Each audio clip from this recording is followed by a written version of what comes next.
Joining us as promised from the American Islamic Forum for Democracy, he is the great Dr. Zuhdi Jasser. Welcome back to Joe Thomas in the Morning. Dr. Jasser, how are you today? Good. It's great to be with you. The president spoke last night, and we're going to break that down. Our objective is clear. We will degrade and ultimately destroy ISIL. And he talked about airstrikes and things like that, military, brushing across the top of military stratagems and things like that. But Dr. Jasser, on a greater scale, and we addressed this a little bit the last time you were on the program, has the behavior of ISIS started to push more? I happen to notice not 2 days after you were on with me the last time, Freed Wallace from CARE was out there sort of sounding like he was calling on the leaders in the Muslim community to turn their back on ISIS. Is this the start of finally them overstepping and now identifying themselves as nothing more than another group of thugs who seek to rule dictatorially, and in this case using, not even for the first time in human history, religion as the reason for their dictatorial rule?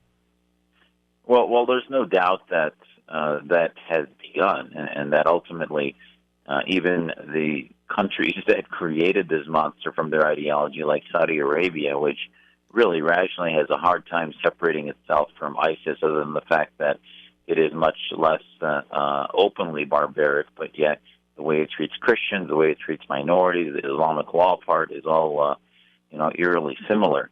But the bottom line is that, the Muslim Brotherhood, for example, was very upset with al-Qaeda on 9/11 because it outed what its long-term ends were. It didn't like the means that al-Qaeda used, but the ends of establishing Islamic states and trying to get America to withdraw from so-called Muslim lands was really their goal. And I think here we have, again, ISIS is a creation of ideologically of Saudi Arabia's Wahhabist militant ideology.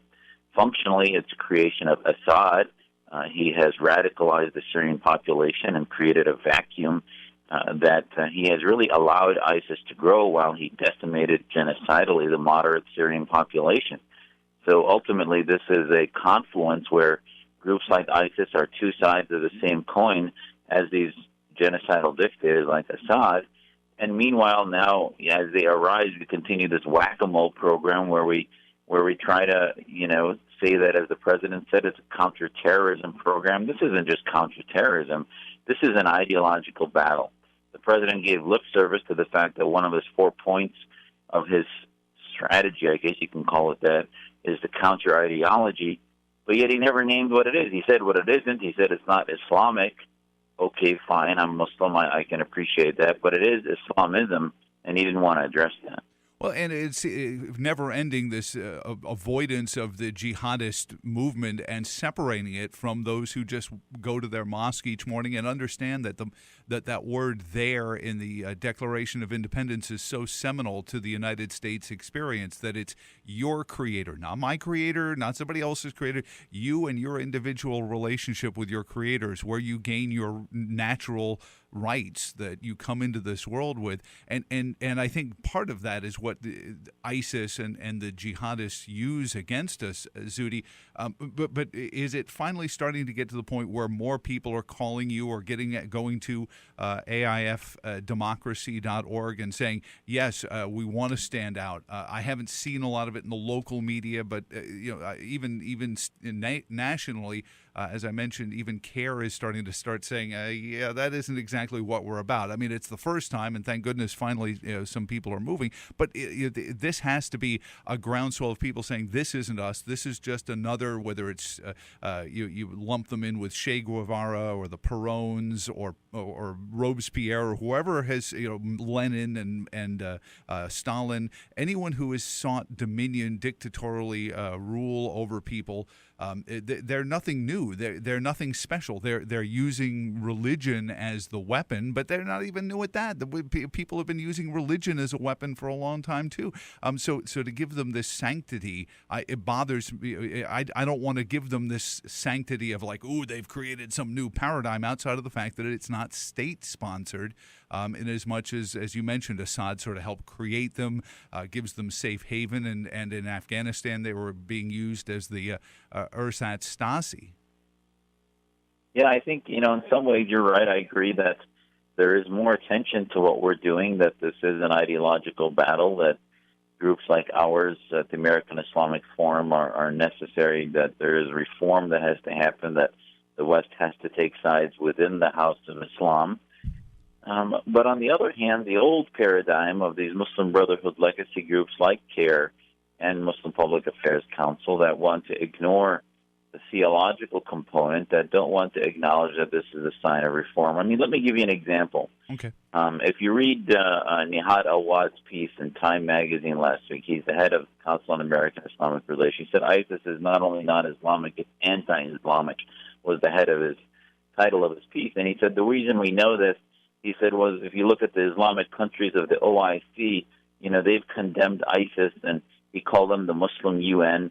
And he wouldn't even acknowledge that the ideologies from these countries is what creates ISIS. And it's almost like the alcoholics that hand around the bottle and then say, we're going to work on drunk driving. We're taking away the keys from people that drink, and we're making sure that the violence doesn't happen. And yet they're not acknowledging what the alcohol is, and they're continuing to drink it. And the alcohol is not Islam, but it's political Islam. It's Islamism.